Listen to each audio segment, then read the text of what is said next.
Assalamualaikum warahmatullahi wabarakatuh dan salam sejahtera. Aktiviti sesi petang, Sepak Raga Ratus. Pengenalan, Sepak Raga Ratus ni dah wujud sejak 600 tahun yang lalu.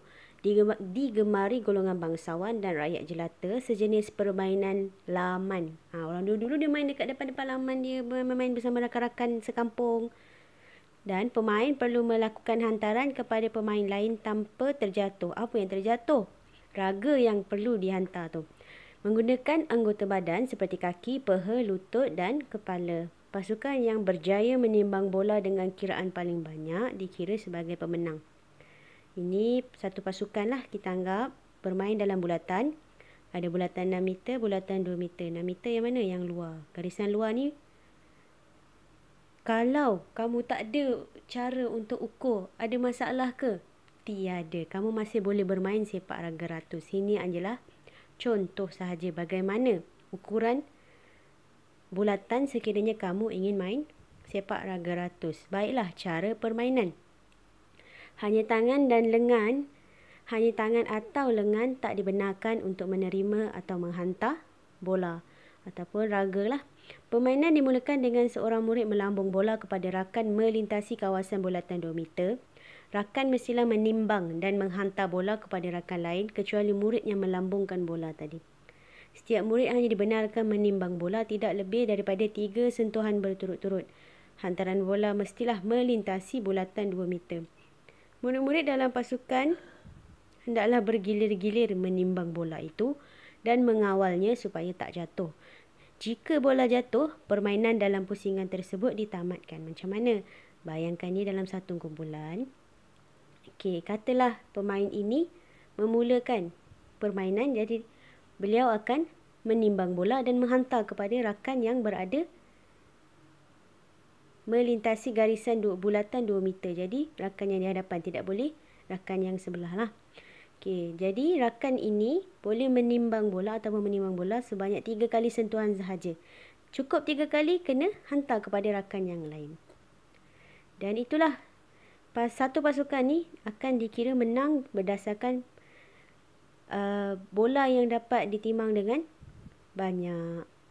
Tetapi sekiranya bola jatuh, permainan ditamatkan untuk pasukan tersebut. Baiklah, cara lakuan menimbang bola. Mata tumpu pada bola, kawal bola dengan menggunakan bahagian dalam kaki. Nampak bahagian dalam kaki. Kaki yang menyokong difleksikan sedikit. Kaki yang menyokong yang mana? Yang kaki kamu pijak ni. Ni kaki menyokong. Kaki ni perlu difleksikan. Timbang pakai bahagian dalam kaki. Pastikan bola berada di tengah dan hampir dengan badan semasa menimbang bola. Jangan jauh sangat. Jauh sangat nanti tak dapat timbang. Kedua-dua tangan dibuka untuk imbangan badan. Baiklah, seterusnya. Gelanggang. Tadi dah cakap dah, berbentuk bulat, mempunyai diameter 6 meter, dikenali sebagai bulatan 6 meter. Pada tengah bulatan tersebut, terdapat satu lagi bulatan berdiameter 2 meter. Lebar semua garisan tak lebih daripada 4 cm. Sekiranya tak dapat kamu nak buat ukuran ni, boleh tak main? Boleh. Yang penting kamu dan rakan-rakan berada dalam satu bulatan. Okey, apa yang perlu dihantar tadi? Kita boleh menggunakan bola raga yang berukur lilit antara 40 mm sehingga 45 mm. Berat adalah 160 sehingga 150 gram. Pemain dan permainan terdiri daripada 6 orang pemain dan 2 orang pemain gantian. Gantian boleh dilakukan sepanjang masa dalam suatu pusingan apabila bola raga di luar permainan. Pakaian adalah baju sukan bernombor dari nombor 1 hingga nombor 8. 7 dan 8 dihaskan untuk pemain gantian dan berkasut getah. Ini sekiranya kamu main dengan rakan-rakan dalam bentuk pertandingan lah. Walaupun pertandingan suka-suka, inilah peraturannya. Tapi sekiranya dimainkan secara santai, sama ada bersama rakan-rakan ataupun ahli keluarga yang lain, tak adalah sampai spesifik pakaian pun kena bernombor ya. Pusingan. Setiap pasukan akan bermain dalam 3 pusingan dan 1 lontaran atau lambungan sahaja dibenarkan bagi setiap pusingan. Maksudnya, bila nak lontar, bila nak lambung, masa mula-mula tu je. Masa mula-mula ingin memulakan pusingan tersebut bagi satu-satu pasukan. Jadi kalau hantaran sudah dilakukan, tiba-tiba ada rakan yang melakukan lontaran ataupun lambung, tak boleh. Tu dikira tamatlah Giliran untuk pasukan terbabit. Masa setiap pusingan ialah 10 minit. Mata.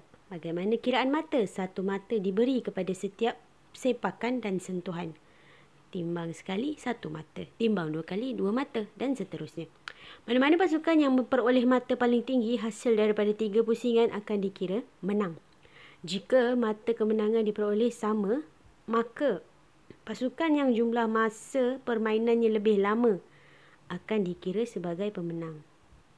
Jika masih tidak dapat ditentukan pemenang, pasukan-pasukan berkenaan akan berpeluang bermain sekali lagi dengan masa 5 minit setiap kumpulan. Perkara-perkara yang membatalkan permainan sepak raga ratus. Tak boleh sepak bola yang dilambung oleh pemain pertama sewaktu memulakan permainan.